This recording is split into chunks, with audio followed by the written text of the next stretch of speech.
సర్వమంగళ మాంగళ్యే శివే సర్వార్థ సాధకే శరణ్యే త్రయంబకే దేవి భద్రకాళి నమోస్తుతే అని భద్రకాళి అమ్మవారిని మనం ప్రేమగా నమస్కరిస్తూ మనం దేవాలయానికి రావడం జరుగుతోంది.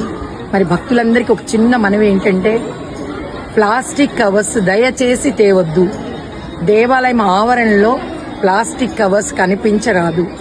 ఇది మా యొక్క కమిషనర్ గారి ఉత్తర్వుల ప్రకారం తెలియజేయడం జరుగుతోంది.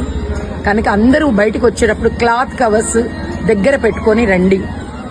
క్లాత్ కవర్స్ మాత్రమే దగ్గర పెట్టుకుని రావాల్సిందిగా కూర్చున్నాము. ప్లాస్టిక్ కవర్స్ తీసుకురావద్దు. ఎందుకంటే ప్లాస్టిక్ వల్ల మనకి, మన కుటుంబాలకి, రాబోయే తరాలకు కూడా చాలా ప్రమాదం వస్తుంది అని మనకు గవర్నమెంట్ వారు చక్కగా అన్ని విషయాల్లో తెలియజేయడం జరిగింది. ప్లాస్టిక్ కవర్ అనేది రీఫిల్ అవ్వదు, తిరిగి అది దానిలో చెత్తలో కలిసిపోదు, మట్టిలో కలవదు. కనుక ప్లాస్టిక్ కవర్ అస్సలు వాడవద్దు అని తెలియజేయడం జరుగుతోంది. అదేవిధంగా దేవాలయ ఆవరణ అంతా కూడా పరిశుభ్రంగా ఉండేలా చేయవలసిందిగా కోరుచున్నాము. ఎందుకంటే మీరు తీసుకున్న ప్రసాదాన్ని, ఆ కవర్లని చెత్తబుట్టల్లో పడేసి దేవాలయ పరిశుభ్రతను కాపాడవలసిందిగా కోరుచున్నాము. మరి పవిత్రత, పరిశుభ్రతే పవిత్రత. పవిత్రతలో దైవం ఉంటారు. మీరు ఎంత ప్రశాంతంగా ఈ దేవాలయ ఆవరణలో కూర్చుని చక్కగా అమ్మవారి నామాన్ని స్మరిస్తూ, అమ్మవారిని ప్రేమగా పిలుచుకుంటూ మీ యొక్క కోరికలు కోరుకుంటే చక్కగా ఆ కోరికలన్నీ కూడా వెంటనే మేనిఫెస్ట్ అవుతాయి.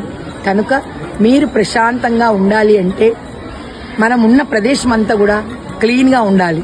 కనుక ఎక్కడి కవర్స్ని అక్కడ చెత్తబుట్టల్లో పారేయండి, కానీ దయచేసి కింద పడేయద్దు. తిన్న ప్రసాదం ఎక్కడ కూడా కింద పడకుండా చూసుకోండి. మరి జుట్లు విరబోసుకొని రావద్దు. అందరూ రబ్బర్ బ్యాండ్ పెట్టుకొని రావాల్సిందిగా కోరుచున్నాము. ప్రతి ఒక్కరికి మా మనవి, దేవాలయంలోకి మనం ప్రవేశించేటప్పుడు జుట్టుకు రబ్బర్ బ్యాండ్ పెట్టుకొని లేదా జడ వేసుకొని రావాల్సిందిగా కోరుచున్నాము. దీపాలు వెలిగిస్తూ ఉంటారు. అమ్మవారి దగ్గరకు వచ్చి ప్రేమగా దీపం వెలిగిస్తారు. అక్కడ అంతా మంచే జరగాలి అంటే మనం మన పట్ల కొంత కేర్ తీసుకోవాలి. మనం మన పట్ల కొంత కేర్, శ్రద్ధ తీసుకోవాల్సిందిగా కోరుచున్నాము.